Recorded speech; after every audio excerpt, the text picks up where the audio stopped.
Good morning, guys. This is a 2004 Grand Cherokee. Has a really bad brake pulsation. We're doing front pads and rotors on it. I already got the right side done. We're now on the driver's side. I had the wheel cut like this because when you do the driver's side, you want the caliper facing out. And when you do the passenger side, you want to cut the opposite way so the caliper is facing out. That just helps you get to all the nuts and bolts a lot easier. Just makes it a little bit quicker. It's a quick job. I'll put links down in the descriptions if you want to buy the parts off Amazon. Let's get to it. First thing is I'm going to remove the wheel, and that's a 19 millimeter. Okay, now after you get the wheel removed, this is the twin piston caliper. The easiest way I find to depress it, especially if you're at home and don't have all the proper tools, I'm going to put a screwdriver through this little window here. I'm going to get it depressed a little bit, and then add in the rotor. Normally, got to get that pressed in just a little bit more. There we go.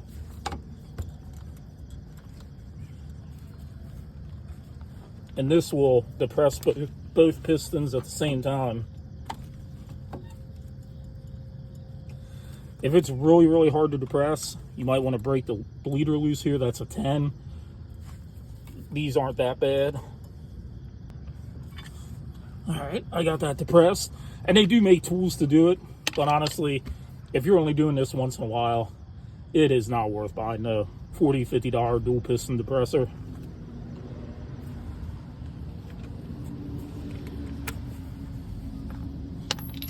So the two caliper bolts, not the bracket bolts, but the caliper bolts, are 17 millimeter.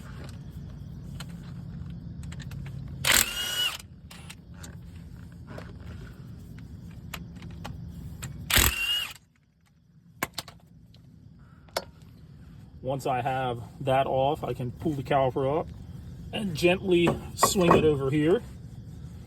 These pads aren't in horrible shape, but it said the thing sat for a year or two, and it was a really bad brake pulsation it had. So now these two bolts back here for the caliper bracket are 18 millimeter. Why Chrysler didn't make them both 17s or both 18s, I don't know.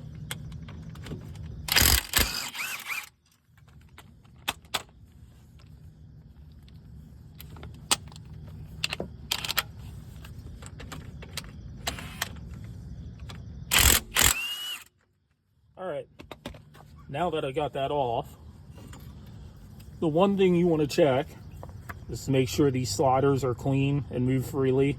This one does. The grease is a little gooky on it, so I'm going to go ahead and put more grease on it. Same thing with this one here. But I'm going to get these brake pads popped out.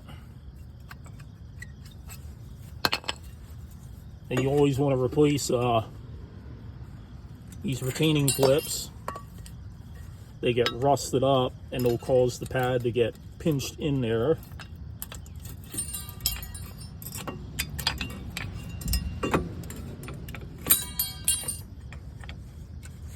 Any good set of brake pads you buy are going to come with these new clips at all. The cheap ones won't come with them. You don't want them. So the next thing you're going to do, if these are rusted real bad, you almost have to use a file to get in there and break it loose. These aren't that bad, so I'm just cleaning them off quickly with a screwdriver. And once you get the big chunky stuff cleaned off with a screwdriver, it doesn't hurt to take a piece of sandpaper, wire brush, anything you can to get in there. Now, what I wanted to show you, and this side's not that bad, the other side was worse. I'm gonna pop these boots out. And the best way, the quickest way, the easiest way I found to clean these, if you don't have a bottle brush at home, you just put a little penetrating oil in there or whatever. Just go like that.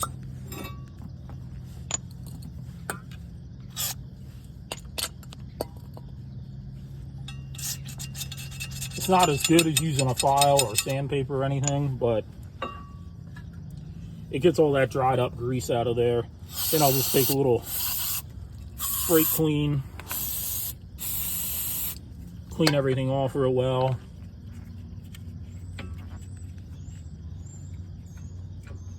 Pop these little boots back in.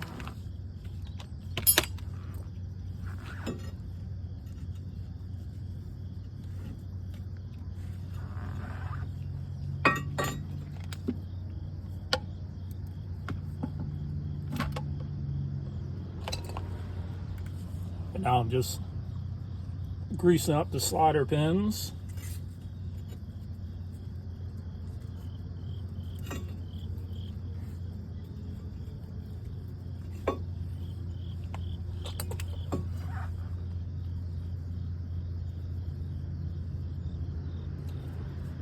Another thing I wanted to show you, hopefully you can see this on camera, but if I just put this in and just push it in like that, a lot of times it'll push itself back out because the air trapped in there. So what you want to do before you push that in is kind of hold the boot off a little bit, kind of like deflating a balloon. You want to make sure all the air is out of there, so that way it doesn't spring itself back out and it can cause a brake drag. Now I'm going to pound this rotor off quick.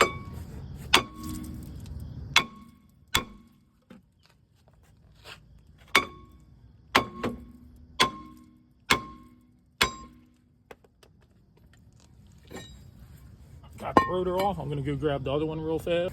Okay, I got the new rotor. You want to make sure that there's no big chunky rust stuck on the surface of this hub, because that over time will cause a brake vibration. Slip the rotor over there.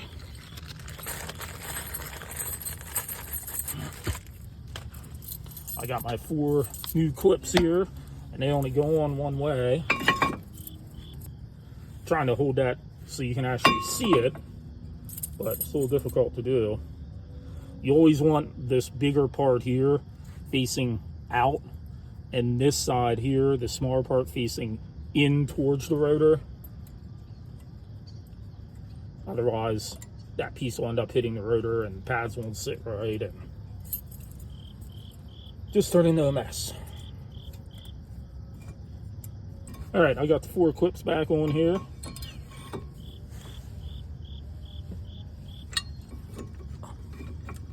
Now I'm going to put on the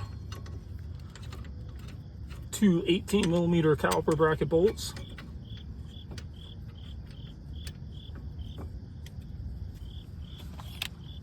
These bolts you want to be pretty snug.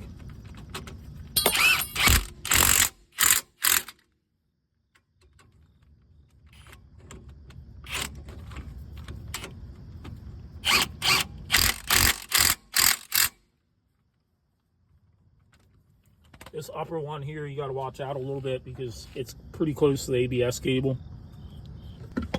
So once those are installed, you want to put on the squealer tab if it's not already installed. And that just goes on like that, so that way when the brakes get so low, it'll hit the rotor and tell people, hey, it's time.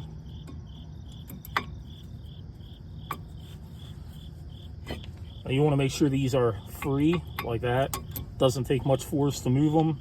That's good. That means the rust isn't pinching the pad in place. You got these spring clips here that need to be pushed in. I just use the pad to push them in.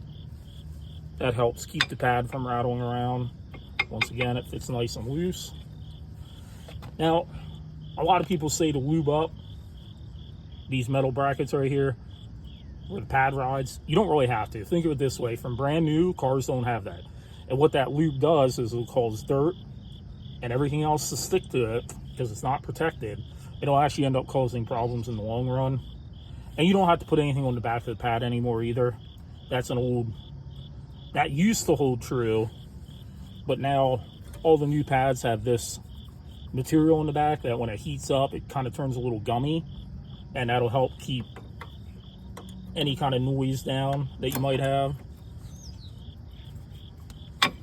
I know back when I first started doing it, you used to load this up with lube, anything you could to keep the vibration down, to keep the brake noise down, but you don't have to do that anymore, guys.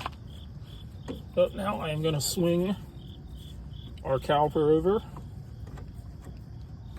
like so. And so these are two 17 millimeters.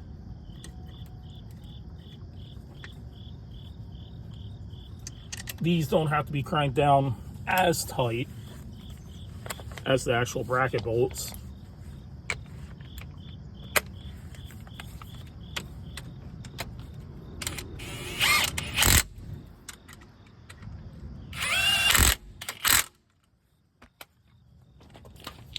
Oh, there we have it, guys. If you don't open the system up, you don't have to bleed them. But if you want to bleed them just to get some new brake fluid in there, you just crack the 10 millimeter loose, leave it drip a little bit. I'm going to go ahead, I'm going to get this wheel thrown back on, and I'm going to get torque down to 100 foot-pounds of torque, and pump the brakes up and take it for a test drive. If you guys like the video, please like and subscribe. Like I said, I will put links down in the description where you can buy these brakes directly off Amazon. It'll help support my channel a little bit.